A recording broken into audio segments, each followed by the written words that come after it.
Hello friends, मैं सपना सिंह आप लोगों का अपने चैनल सपना कुकिंग रेसिपी में स्वागत करती हूँ। आज मैं बनाने जा रही हूँ सूजी वड़ा। सूजी वड़ा जो कि खाने में बहुत ही ज़्यादा टेस्टी लगता है और ये बहुत ही ज़्यादा क्रंची भी होती है। तो अगर आपको मेरी रेसिपी पसंद आए तो लाइक, शेयर, सब्सक्राइब करना ना भूलें और बेल आइकन बटन को दबाना भी ना भूलें, ताकि मैं जो भी वीडियो डालूँ उसका सबसे पहले नोटिफिकेशन आपको मिले। तो चलिए देखते हैं कि सूजी वड़ा किस तरह बनाई जाती है। सबसे पहले एक कटोरी सूजी को मिक्सी जार में लेके और इसको पीस लेना है। पीसने के बाद इस तरह होगा। पिसा हुआ सूजी को एक कढ़ाई में लेना है इस तरह, और आधा कटोरी दही, बारीक कटा हुआ 2 हरा मिर्च, 1 इंच अदरक इस तरह कद्दूकस करके लेना है, टेस्ट के अकॉर्डिंग,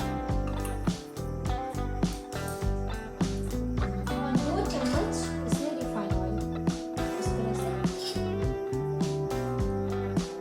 मिक्स करना है। पहले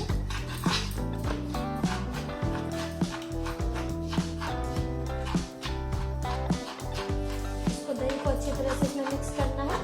उसके बाद थोड़ा थोड़ा पानी डाल के और मिक्स करना है, क्योंकि अगर अचानक बहुत ज़्यादा पानी डालने से ये होगा कि ये बैटर पतला हो जाएगा, इसलिए थोड़ा थोड़ा पानी डालना है, एक बार पानी नहीं डालना है। देखिए इस तरह से पहले दही को सूजी में इस तरह से मिला लेंगे।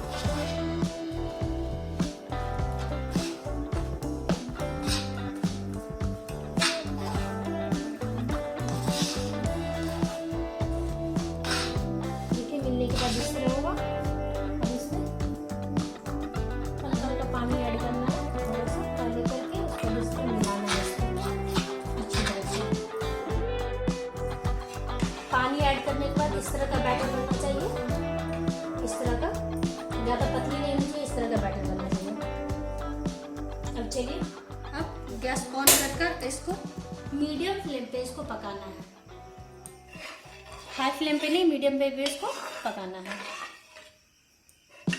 तो इस तरह से चलाते रहना है। अगर आप छोड़ दिए तो इसमें देखिए इस तरह का गुठली बनने लगेगा, इसलिए इस तरह चलाते रहना है इसको, और मीडियम फ्लेम पे ही पकाना है इसको 10 से 15 मिनट तक। ये मीडियम फ्लेम पे पकाने के बाद इस तरह का बनना चाहिए। देखिए बिल्कुल आटे जिस तरह सानते हैं उस तरह से, इस तरह से बन जाए तो फ्लेम को ऑफ कर देना। इसको ठंडी होने के लिए छोड़ना। देखिए ये डो ठंडा हो चुका है। अब इसको इस तरह से छोटा छोटा उंगली इस तरह ऐसे करना है और इसको वड़ा का शेप देना है। जैसे कि इस तरह से उंगली ऐसे करके इधर से इस तरह का, इस तरह का, देखिए ये वड़ा का शेप होगा और सबको वैसे ही बना लेना है। वड़ा का शेप देके और सबको इस तरह से बना लेना है। कढ़ाई में तेल रख के और इस ऑन कर देना है, इसको गर्म होने के लिए छोड़ना है। तेल गर्म हो गया है, अब इसमें इस तरह से धीरे से बड़ा कर देना है, इस तरह से, इस तरह से। हाई फ्लेम पे नहीं पकाना है, मीडियम फ्लेम पे करके, ठीक है। इस तरह से इसको हल्का हल्का पलट देना है सभी को, इस तरह से। देखिए इस तरह से ब्राउन करना है। ये अब अच्छी तरह से पक चुकी है, और इसको इस तरह से